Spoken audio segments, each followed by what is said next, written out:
Muy buenos días, les habla Dora Vera, yo soy psicóloga y formo parte del equipo de profesionales de Tu Terapia en Línea. En el día de hoy les voy a hablar de migración y familia, un tema que tiene mucho que ver con los venezolanos, no solamente con los que hemos emigrado, sino con aquellos que están en el país, pero que con toda seguridad tienen un familiar o amigo cercano que también ha emigrado. El proceso migratorio es un proceso complejo, que tiene un profundo impacto social, especialmente en una sociedad como la venezolana, que a lo largo de su historia ha sido espacio de acogida de una gran cantidad de inmigrantes, pero que en los últimos 17 años ha visto cómo cerca de 2 millones de sus ciudadanos han emigrado a diferentes puntos del planeta. Yo les voy a hablar del proceso migratorio y de los aspectos que movilizan el inmigrante y en su familia, del duelo migratorio, de sus fases, y quiero identificar para ustedes conductas y hábitos saludables que promuevan una mejor elaboración del duelo migratorio y un mejor ajuste al país de acogida. En primera instancia me voy a referir al proceso migratorio como un proceso que siempre tiene dos caras. Una cara asociada a la ilusión y a la esperanza, al establecimiento de nuevas oportunidades, de nuevos horizontes. Una cara en el que el inmigrante ubica la posibilidad de resolver muchos de sus problemas. Pero este proceso también tiene otra cara, asociada a aspectos de separación, de duelo, de pérdida, a emociones asociadas a una gran inseguridad, incertidumbre, miedo, frustración, emociones que se encuentran en el centro del duelo migratorio. Por eso, el duelo migratorio se considera un evento de vida de alto riesgo. Es un factor de riesgo porque pone a prueba los recursos psíquicos y emocionales del que migra. Es un factor de alto riesgo porque implica la respuesta efectiva, asertiva, hacia una gran cantidad de cambios profundos y de dificultades. Eso a lo largo de un prolongado espacio de tiempo. Por eso, este evento de vida se considera de alto riesgo. Es importante comprenderlo para poder manejarlo de manera efectiva. El duelo migratorio tiene varias características que lo definen. En primera instancia, es un duelo parcial.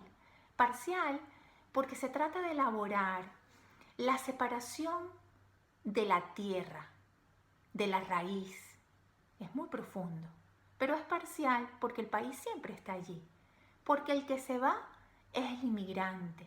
Y porque ese inmigrante con frecuencia mantiene la esperanza, el deseo, el anhelo de algún día poder volver a su país de origen.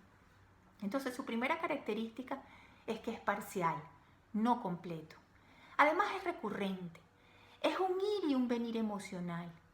Esto se refiere a que a pesar de ser un proceso que se da por etapas, la progresión de una etapa a otra no siempre es continua, porque este es un proceso que es sumamente vulnerable a la movilización emocional del inmigrante.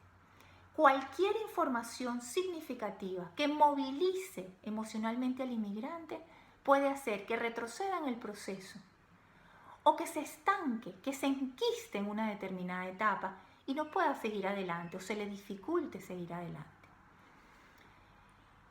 Por ejemplo, el drama que está viviendo Venezuela en la actualidad, esta crisis sanitaria, humanitaria, social, política, económica, esta situación tan devastadora, tan terrible, moviliza de manera importante los cimientos emocionales de los inmigrantes, de los venezolanos que estamos fuera. Empiezan a predominar emociones de ansiedad, de impaciencia, de impotencia por querer hacer y no poder, por querer compartir un poco de lo que están haciendo allá en el país, por querer ayudar, por querer apoyar, por querer hacer como venezolano. Toda esta información, toda esta movilización hace que el proceso de duelo migratorio de una gran cantidad de inmigrantes venezolanos en este momento esté en desequilibrio y no esté siguiendo una progresión continua Y eso es debido a la característica de recurrencia de este duelo, que no es otra cosa que su vulnerabilidad ante la movilización emocional del inmigrante. Otra característica importante del duelo migratorio es que está arraigada en aspectos infantiles. La etapa de la infancia, los primeros años de vida, constituye una etapa llena de periodos críticos en la historia evolutiva del ser humano. Es una etapa en la que se establecen los vínculos más profundos, más determinantes. Es una etapa en la que se establecen la base fundamental de la personalidad, de la identidad. Por eso, como son aspectos tan profundos, tan básicos,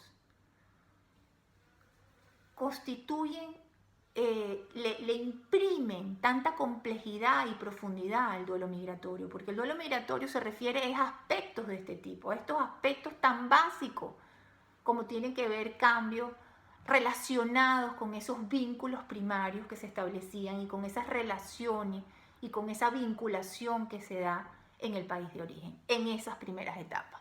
Otra característica importante es que el duelo migratorio es múltiple. No se trata de elaborar la separación de un aspecto, sino de múltiples aspectos. Se trata de elaborar la separación de familiares y amigos. Se trata de elaborar cambios profundos desde el punto de vista de costumbres, de hábitos, de referencias, de alimentos, de sabores, de olores, de esa luminosidad que nos servía de guía temporal, espacial, hasta que salimos del país y que ahora es diferente. Se trata de cambios de paisaje. Se trata muchas veces de cambios de estatus, de lo que se había logrado en el país antes de salir y de lo que se tiene ahora. Muchas veces se vive como la necesidad de recomenzar, de volver a enfrentar desafíos que ya los hemos vivido y los hemos solventado, pero ahora hay que enfrentarlos en un espacio diferente, con códigos distintos y expectativas distintas, que demandan recursos diferentes en relación a nosotros mismos. Cuando hablamos de duelo migratorio, entonces hablamos de múltiples factores. Y factores que además tienen que ver con la personalidad y con la identidad. Cuando hablamos de identidad, hablamos de autorrepresentación, de lo que sabemos que somos y que no somos. De lo que sabemos que nos pertenece y lo que no nos pertenece. A quién nos parecemos y a quién no nos parecemos. Y cuando hablamos de duelo migratorio, hablamos justamente de estos aspectos. El que migra cambia para bien o para mal. El que cambia para bien es aquel individuo que ha podido percibir, asumir esta situación de profundos cambios y dificultades como una oportunidad de reflexión, de aprendizaje y de crecimiento. Es un individuo que resulta de alguna manera con ganancias a nivel de madurez y de estrategias de afrontamiento frente a diferentes desafíos que se van presentando y que resulta empoderado después de toda esta experiencia. Cuando el individuo inmigrante cambia para mal, se encuentra entonces en una situación de percepción personal disminuida, en la que le cuesta identificar sus propios recursos, en la que no experimenta seguridad personal y que mira su realidad desde una perspectiva negativa, muy subjetiva, incapaz muchas veces de ver la objetividad y los recursos con los que pudiera contar para poder salir adelante. Todas estas características que hemos visto de lo que es el duelo migratorio es importante para comprender que este es un proceso que puede durar en el tiempo, que puede ser largo y que tenemos que mantenernos alerta cómo estamos transitando de una etapa a la otra. El duelo migratorio tiene varias etapas. Una primera es la etapa de la negación, cuando el individuo recién salido de su país de origen niega inconscientemente aquellos cambios implicados en esa decisión que tomó. Este individuo permanece conectado permanentemente a su país de origen, quiere formar parte de las dinámicas familiares y sociales de su país de origen y no se voltea a mirar el presente y el futuro, sino que está anclado en lo que dejó. Esto genera un gran desgaste, porque muchas veces experimenta además una intensa frustración porque ya no puede realmente participar de todas esas dinámicas, pero tampoco se está moviendo para adaptarse o para conocer. Afortunadamente, esta etapa de la negación pasa y da entrada a la etapa del rechazo, una etapa de mucho desgaste emocional, porque el inmigrante permanentemente compara las condiciones que tiene en el país de acogida con las condiciones que tenía en su país de origen. Compara el país de origen con el país de acogida y el país de acogida resulta muy mal parado en esas comparaciones, generalmente. Este individuo inmigrante en la etapa de rechazo dice permanentemente afirmaciones del tipo: ¿por qué todo me cuesta tanto? ¿Por qué aquí todo es más difícil? ¿Por qué reaccionan de esta manera? ¿Por qué lo que yo hacía y que me resultaba tan útil antes, ahora no lo puedo hacer? Es una lucha permanente, un rechazo, una comparación constante que supone un grandísimo desgaste emocional. Afortunadamente, esta etapa también pasa y da cabida a la aceptación, a la etapa de aceptación.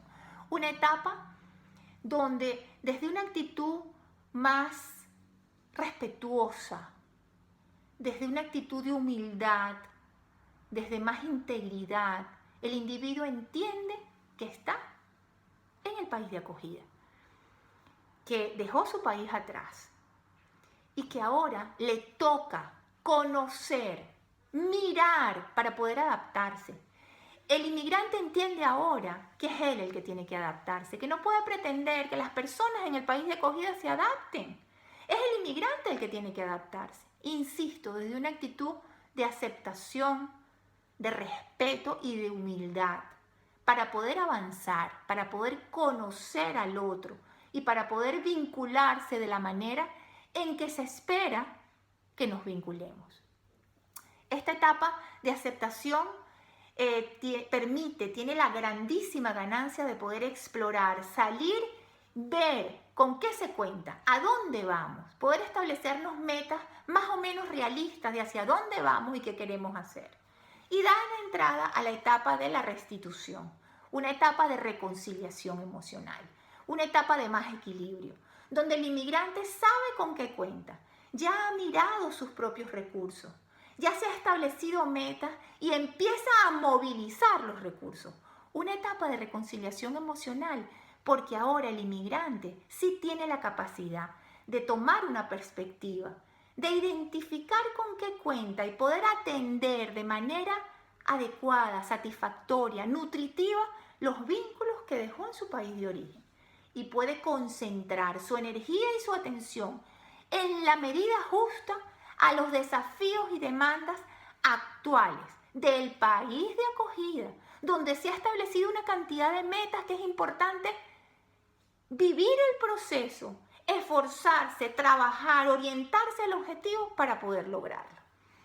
El tránsito de una etapa a otra, el retornar, el avanzar, es mucho más largo y más difícil para unas personas que para otras. Eso depende de los recursos personales con los que cuenta el inmigrante y depende también de las características de la situación de acogida.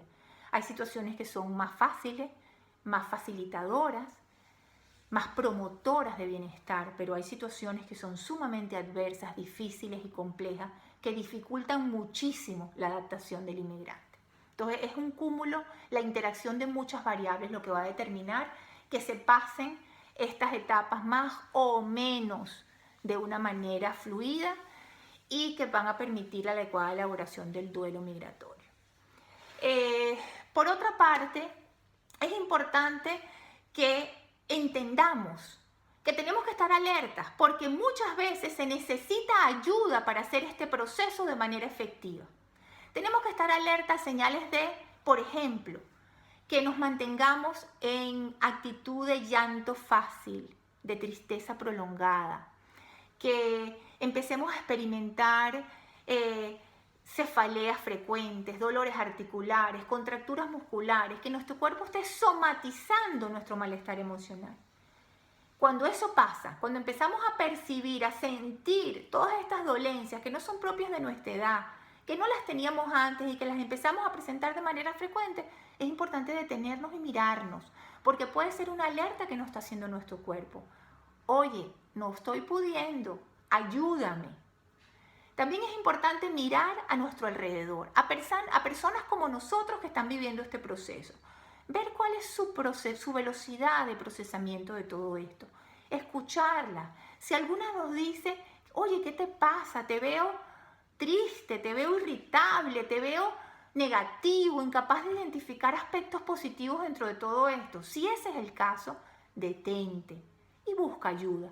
La ayuda terapéutica en este proceso a veces puede ser la diferencia entre quedarte enquistado o incluso retroceder o avanzar, elaborar tu duelo y utilizar tus recursos para adaptarte y lograr el bienestar emocional tan añorado por el ser humano y tan añorado por nosotros los que emigramos.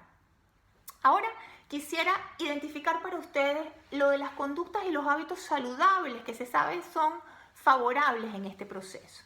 En primera instancia quiero advertirles que el ser humano sometido a un estrés prolongado, a situaciones difíciles de muchísimos cambios, tiende a concentrar su energía y su atención en el exterior y no en sí mismo.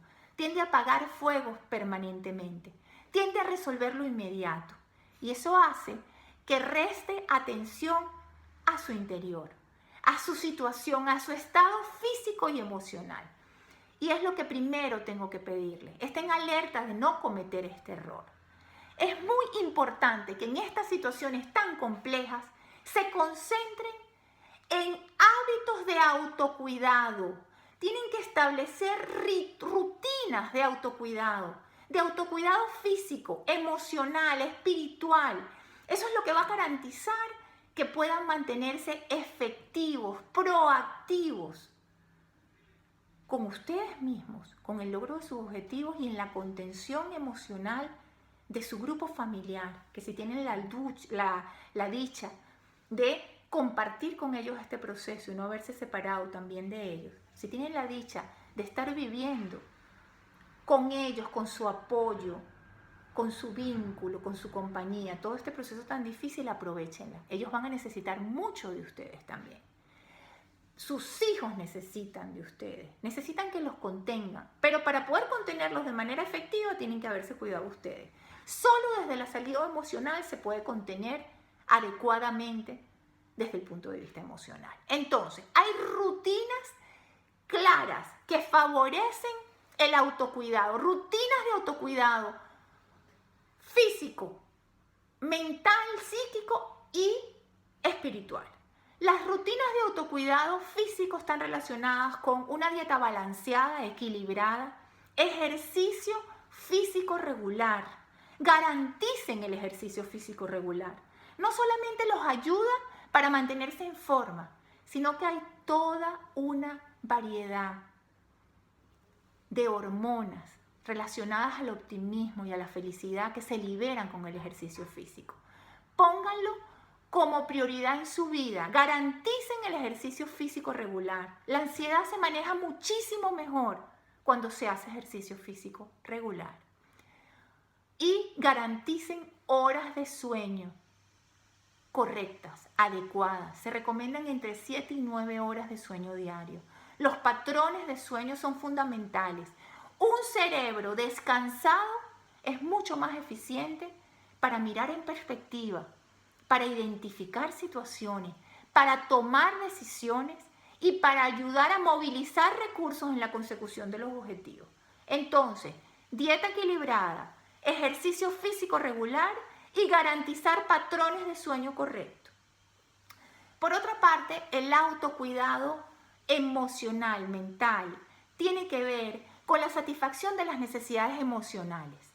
La única manera de satisfacer las necesidades emocionales adecuadas, de manera adecuada, de utilizar nuestras emociones a favor y no en contra, de aprovechar la sabiduría de las emociones, la única manera es mirarlas en perspectiva, es identificarlas, es conocerlas. Solo en esa medida vamos a poder actuar haciendo aquello que necesitamos para satisfacer nuestras emociones. Una vez identificadas, comprendidas y actuando proactivamente para satisfacer nuestras necesidades emocionales, también vamos a ser mucho más empáticos, prosociales y vamos a poder tener una actitud de generosidad, de empatía, mucho más clara y eso genera felicidad. Entonces, ¿qué tenemos que hacer para lograr esto con nuestras emociones? Tenemos que comunicarlas, tenemos que expresarlas. El lenguaje emocional tiene que formar parte del día a día. Hagan estos ejercicios, escriban en relación a sus diferentes experiencias, a cómo se sienten. Esto les va a permitir tomar perspectiva y comprenderse. Dibujen, escriban, hablen de sus emociones. Identifiquen cuál es el medio mejor para cada uno, pero es importante dedicar un tiempo a esta puesta sobre la mesa de las emociones de cada uno. Cuando hablamos de rutinas de autocuidado espiritual, independientemente de que seas religioso o no, se refiere a dedicar unos minutos de su tiempo a detenerse y a reflexionar, a mirarse en perspectiva, sus emociones, sus pensamientos, sus conductas, cómo van, a revisar objetivos, a reconducirse si de alguna manera han perdido la pauta, han perdido la guía. Se refiere a meditar, se refiere a tomarse espacios para ustedes mismos, se refiere a las rutinas de autocuidado espiritual, se refiere a conectar con el otro desde una manera genuina, generosa, se refiere a conectar con la naturaleza, se refiere a orar por aquello que es importante para cada uno, por aquello que te concierne, se refiere a vivir de acuerdo a los valores que tienes, a ser coherente con lo que sientas y con lo que pienses. El autocuidado espiritual le permite a la persona detenerse, mirarse y empoderarse para seguir adelante. Otra cosa importante como lineamiento a seguir para promover todo este proceso es: sal y vincúlate lo más pronto posible con personas autóctonas del país de acogida, que ellas te van a hacer de guía, te van a servir de monitor y te van a enseñar cuáles son los códigos implícitos y explícitos necesarios en ese lugar. ¿Qué es lo que se espera de ti? Y relaciónate también con inmigrantes de tu propio país y de otros países del mundo que han pasado por eso y que te van a ayudar desde el punto de vista no solo práctico, porque ya han hecho cosas que tú tienes que hacer ahora, sino también te van a acompañar en los recuerdos, en la nostalgia. Van a compartir contigo costumbres, expresiones de cada una de sus culturas. Y eso llena, eso conecta, eso engrandece y eso abre a la experiencia dando una perspectiva diferente. Entonces, rutinas de autocuidado personal en lo que tiene que ver con lo físico, lo emocional, lo espiritual, la vinculación social lo más pronto posible y tratar de mantener siempre las emociones positivas como primera línea, en primera línea. Tratar de mantener una actitud positiva, optimista. Tratar de preservar esa capacidad de poder identificar aspectos positivos en las situaciones más adversas. Siempre hay algo positivo que podemos rescatar. Tratar de obtener aprendizaje de las diferentes situaciones y mirar siempre hacia adelante, consolidándote en lo que eres, identificando lo que eres e intentando cambiar aquello que no te está sirviendo. La actitud positiva y optimista es fundamental dentro de este proceso. Y por último, quiero dirigirme especialmente a los inmigrantes venezolanos que, como yo, en este momento está experimentando tantísima ansiedad, tantísima impotencia, tanta rabia, preocupación por lo que está aconteciendo en el país. Utilicen la energía que movilizan todas estas emociones y sean proactivos. En la medida en que sean proactivos e identifiquen cómo ayudar a nuestro país y a nuestra gente, ya sea con medicinas, con alimentos, ya sea informando al mundo de lo que ocurre en Venezuela. Cada uno identifique cómo es su manera de ayudar. Háganlo. Háganlo por ellos que nos necesitan, pero también háganlo por ustedes mismos, porque en toda situación de estrés, el poder identificar qué hacer para ayudar a quien se quiere, qué hacer para ayudar a lo que es parte de uno, ayuda en una actitud proactiva para el equilibrio, para el manejo de la ansiedad y para la posibilidad de poder seguir adelante. Bueno, ahora me despido. Para mí ha sido un gusto poder hablar con ustedes, especialmente en un tema tan importante que nos concierne a todos. Un gran abrazo y hasta una próxima oportunidad.